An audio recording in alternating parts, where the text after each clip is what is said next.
Ministre au représentant du président de la République et superviseur général de la coalition de la cérémonie. Madame le Premier ministre, Dr Aminata Touré.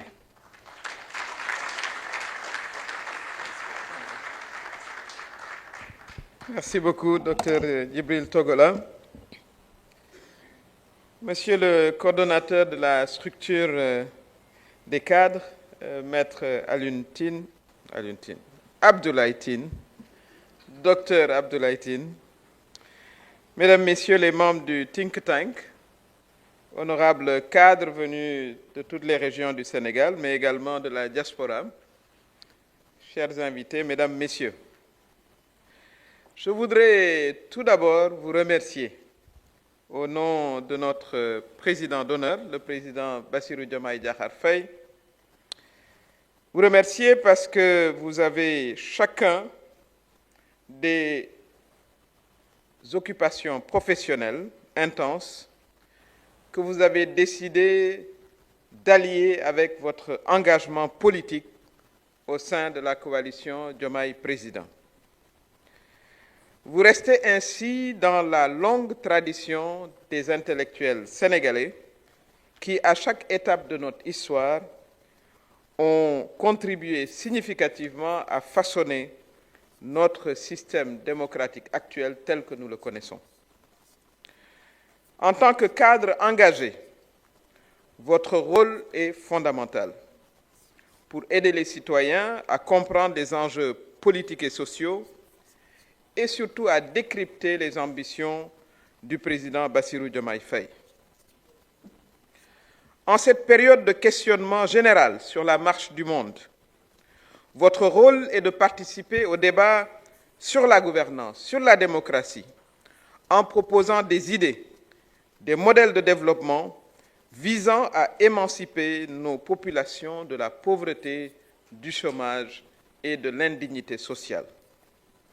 Votre mission au sein de notre coalition est aussi d'expliquer avec méthode et pédagogie ce que nous avons fait en 2 ans. Mesdames, Messieurs, le président Bassirou Diomaye Faye a pris ses fonctions il y a 2 ans, dans un contexte que personne ne saurait oublier. Nous n'avons pas oublié que ce contexte était fait de finances exsangues, de confiance envers les institutions ébranlées. Et en 2 ans, nous pouvons dire que le président Bassirou Diomaye Faye a fait ce que beaucoup pensaient même être impossible. Il a d'abord redressé l'État sans brutalité, et j'insiste sur le mot sans brutalité. Il est engagé dans une opération de réconciliation des Sénégalais avec leurs institutions. Il a reconquis notre souveraineté diplomatique avec de beaux succès à la clé. Et il faut noter, pour s'en féliciter, que le Sénégal dirigera la commission de la CEDEAO pendant 6 ans. C'était un poste très convoité.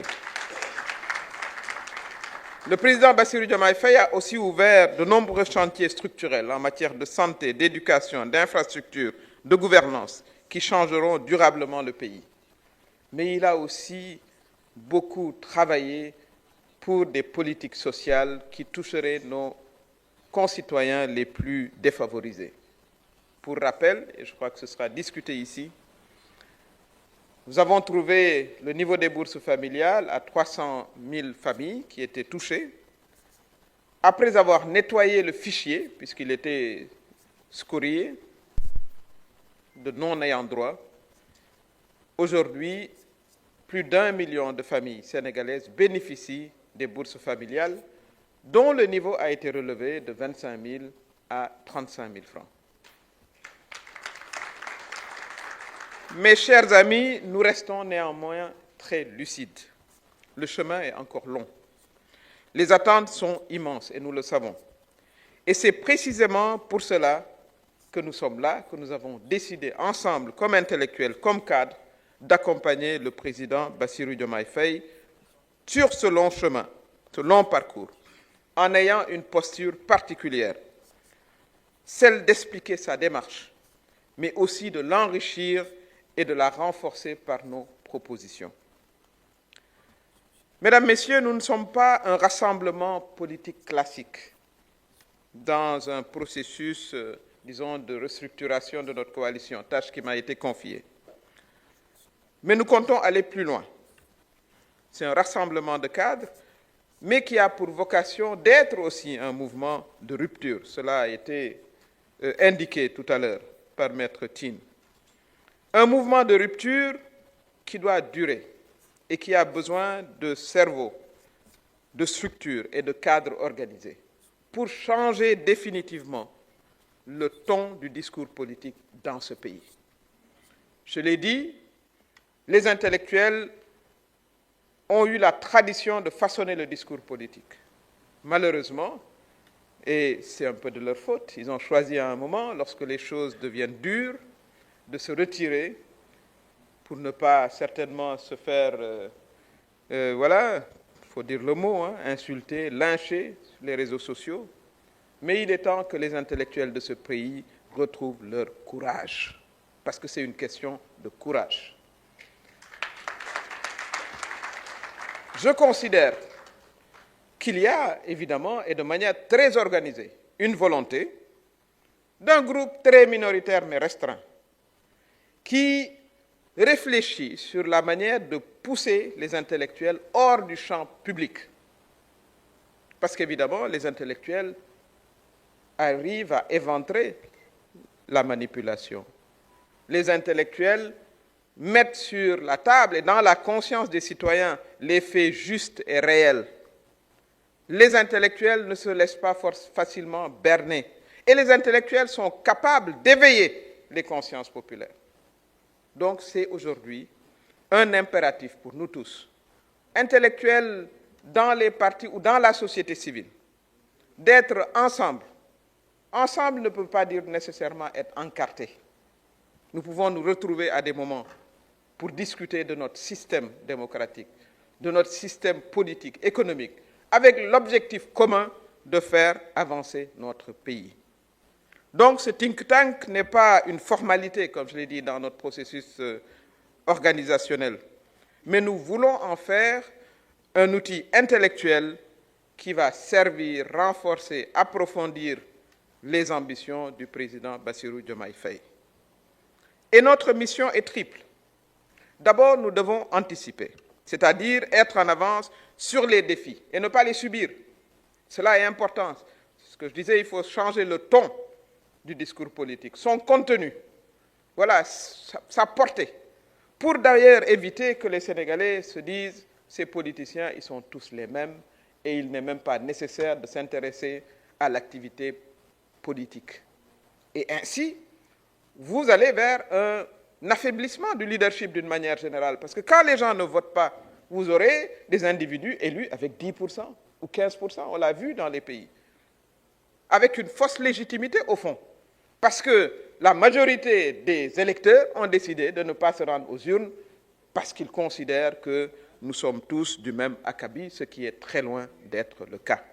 Donc il nous faut anticiper, il nous faut définir la trajectoire communicationnelle et éducationnelle, je dirais même. Il nous faut proposer en tant que think tank. Nous devons nourrir le débat public. Nous devons renforcer, voilà, les décisions présidentielles par des idées solides, en donnant des faits, en démontant des inventions. Cela est extrêmement important. C'est devenu une discipline. Fact-checking, c'est-à-dire vérifier ce qui se dit. Parce que nous sommes à l'ère, hélas, voilà, des fake news qui peuvent devenir dominantes et, comme je le dis, desservir justement les politiques authentiques qui n'ont que pour mission de faire avancer leur pays. Il nous faut former. C'est une tâche extrêmement importante. J'ai tenu à inviter quelques jeunes qui sont dans la salle pour assurer également la relève, bien qu'un militant n'a pas d'âge, n'est-ce pas, de croire.